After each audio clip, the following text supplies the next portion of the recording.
Cook, you're always so eager to get carried away, aren't you? Miranda sneered. For a family that's not rich, maybe you shouldn't be enjoying this trip on my husband's money.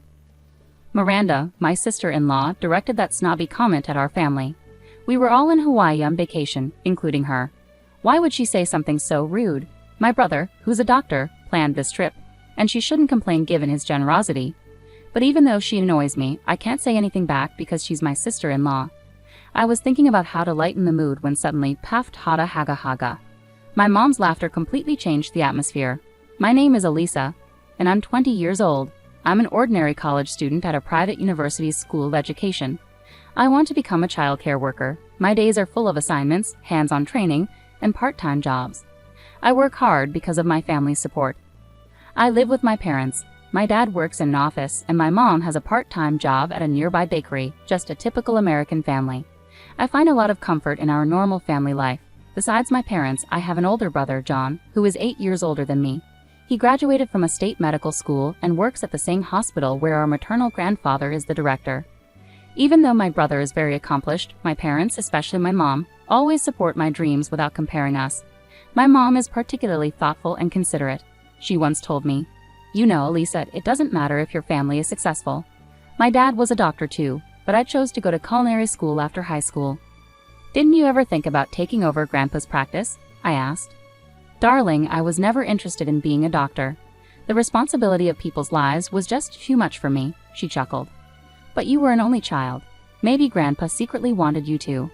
"Maybe so, but it's my life, right?" And now, with John being a doctor, everything turned out okay. My father's just happy that one of his grandchildren has followed in his footsteps. I guess that's true. I don't think Mom ever intended to slight my grandfather. She chose her own happiness, marrying my father instead of taking over the family practice. Now that John's a doctor and works at Grandpa's hospital, there's no worry about his successor. It makes me realize that my mom has been through a lot. Because of her experiences, she's very supportive of me. Normally, with a brother who's a doctor, there might be expectations on me. But my mom never expects anything specific from me, nor has she ever abandoned me. She just believes in letting me be me and John be John. My dad feels the same way. When I told him I wanted to become a childcare worker, he didn't hesitate and just said, "Give it your best shot." I'm really lucky to have such supportive parents. Knowing their background, it's no surprise that John is also laid back. Despite being a doctor, he's humble and always encourages my dreams. Just the other day, after I finished my training, he called me. "Hey Elisa, you finished your training today, right? Well done." "Thanks, John. It was tough this time. I was working with 2-year-old toddlers." "Turbo twos, huh? It's amazing how you handle multiple kids at once. I really admire that." "Oh, come on, what you do, taking care of people's lives, is way more impressive." "You think? It's a bit awkward getting a compliment from my little sis. Haha." "Stop being so shy. Thanks for calling." "You bet. We'll hang out soon." Suddenly, a chilly voice from the other end asked, "Who are you talking to?" Ignoring the voice, John quickly said, "Catch you later," and hung up. It was Miranda, John's wife. It seems she doesn't like him talking on the phone. There have been times, whenever I hear her voice in the background while talking to John, he always ends the call as soon as she speaks up. It's clear she might be controlling towards him. I've always wondered why someone as kind as John married Miranda. Needless to say, I'm not fond of my sister-in-law. From the first time she visited our home for introductions, my impression of her was terrible. It was just me, John, and her at home since my parents hadn't returned yet. As soon as John stepped out, she turned on me. "What's your name again?" "Duh. Nice to meet you. I'm Elisa, John's sister." "Haha, that's funny. John is quite handsome, but you look nothing like him, huh?" "Oh. What?" "Elisa, right? Which university?" "Probably a state university aiming to become a doctor like John, right?" "No, I'm at a private university aiming to be a preschool teacher." As soon as I said that, her eyes widened in surprise. "What? A preschool teacher?" she exclaimed, covering her mouth with her hand. "Wow, I'm shocked. How does the sister of a doctor end up wanting to be a preschool teacher?" "Oh. What do you mean by that?" "Just what I said. Oh. Your parents must feel sorry. They have a brilliant son, and then there's you, wanting to be a preschool teacher. Lol. That's not true. My parents fully support my dream." "Seriously? Do you really think they're supporting you?" "No way, right?" "Oh, do they just have low expectations for you?" "As long as they have brilliant John, that's all that matters to them." "Oh. That's not true." She said these hurtful things casually, leaving me at a loss for words. When John returned to the living room, she switched back to her cold demeanor towards him.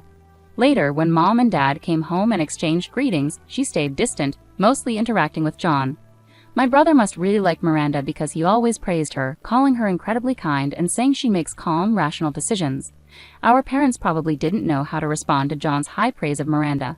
The next month, John and Miranda got married and became a couple officially. When they announced it, I casually asked my mom, "Mom, why did John choose Miranda?" "Why do you ask?" "Well, to be honest, she's not exactly pleasant, right? John may say she's kind, but maybe that's only when he's around. Look, if John is serious about her, we can't oppose it." "I guess so. As a family, John's happiness is what matters most. So, Lisa, will you support John?" "Yeah, I understand. If John's happy with Miranda, I won't complain. But their marriage affects all of us. She's my sister-in-law now, and for my parents, she's their daughter-in-law. I can't help but worry about our future relationship given her attitude." A year after their marriage, Miranda's attitude hadn't changed. She would get annoyed when John and I talked on the phone. She often didn't come to family gatherings, leaving just my brother.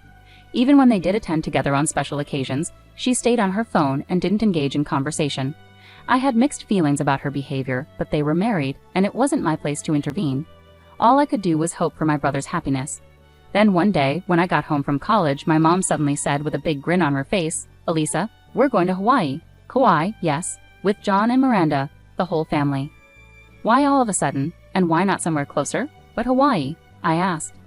"Well, it turns out John suggested this trip," she explained. "John did?"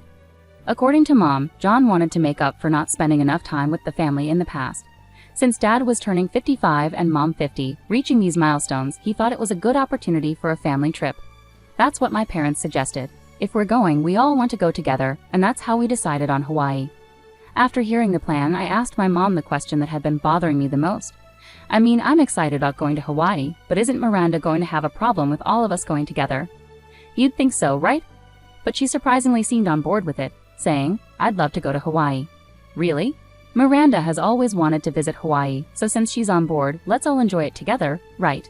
"Sounds good. I've never been to Hawaii, so I'm super excited." And just like that, we decided to head to Hawaii in 2 months. The thought of Miranda joining us did bring some mixed feelings, but the excitement of the trip overshadowed them. 2 months later, we met John and Miranda at the airport and boarded our flight. My parents and I sat together, while John and Miranda were seated separately in the back. Since my brother made all the reservations for this trip, it was clear their seating arrangement was intentional, probably at Miranda's insistence. At the airport, she only spoke with my brother and didn't greet us. For her, it seemed strictly a vacation with her husband. Both my parents noticed Miranda's attitude, but they didn't let it bother them and seemed to be thoroughly enjoying the trip. My mom even suggested to John, "Why don't you two go sightseeing on your own?" Thanks to my mom's suggestion, I was able to enjoy the trip without worrying too much about my sister-in-law. But then something happened. That evening, after coming back from sightseeing, my parents and I met John and Miranda for dinner at our hotel. Miranda only spoke to my brother as usual. My brother, looking a bit troubled, tried to start a conversation with me.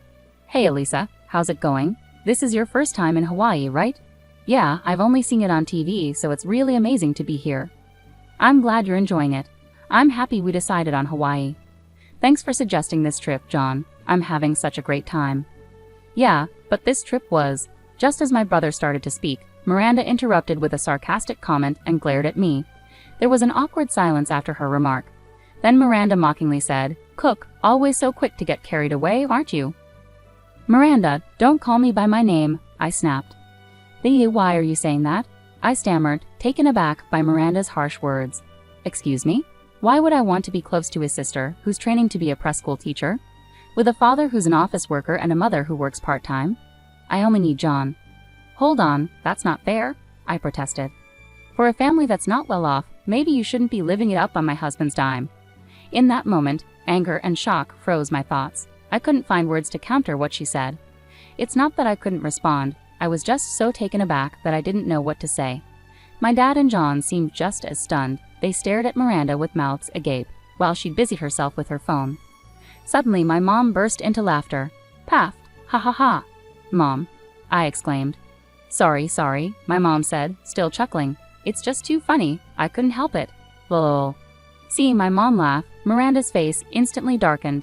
Clearly upset, she snapped at my mom, "Excuse me, what's so funny?" "I'm sorry, Miranda dear. It's just that my stomach hurts from laughing." The irony. Coming on this trip riding on someone else's dime and acting like this? Well, maybe I'll just head back then. Oh. What? Miranda was stunned. My mom stood up and signaled to my dad and me. Let's go. We were surprised by my mom's response, but we followed her lead and left the table. Miranda seemed annoyed but didn't say anything as we walked away. Suddenly, John stood up, raising his voice at Miranda. Hey, that was way out of line. What, John? She asked, clearly taken aback. Apologize to Mom, to my family. I had never seen this side of John before. He was always at Miranda's beck and call, but now he was furious. Miranda appeared rattled and tense. Hold on, John, what's gotten into you? You've always had my back.